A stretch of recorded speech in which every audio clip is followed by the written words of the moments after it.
A single negative review can push potential customers away before they ever call you, even when the job behind that review was a rare exception and not your normal work.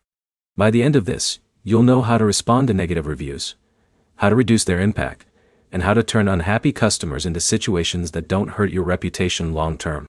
Negative reviews are less about the review itself and more about how you respond in the first 24 to 72 hours after it appears.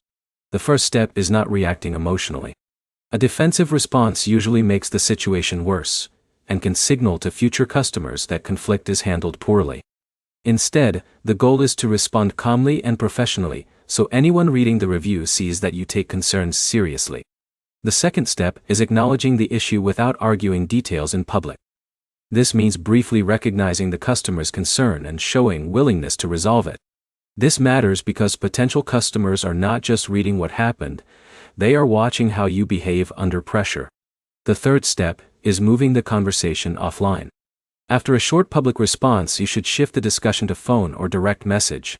This helps avoid back-and-forth arguments in public and gives you a better chance to actually fix the issue. The fourth step is identifying whether the complaint reveals a real process problem. Some negative reviews come from miscommunication, unclear expectations, or missed follow-ups. When that happens, the review becomes feedback you can use to improve how your business operates.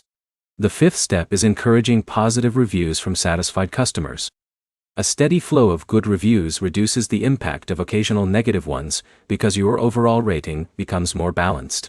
When comparing approaches, the main difference is between ignoring reviews and actively managing your reputation.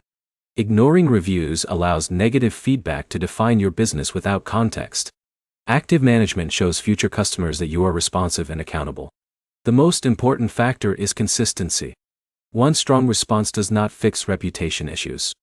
A consistent pattern of professional replies builds trust over time.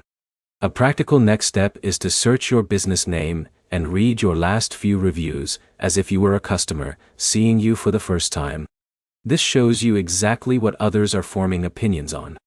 If this helped you understand how to handle negative reviews, like the video and subscribe for more clear breakdowns of contractor reputation and business systems.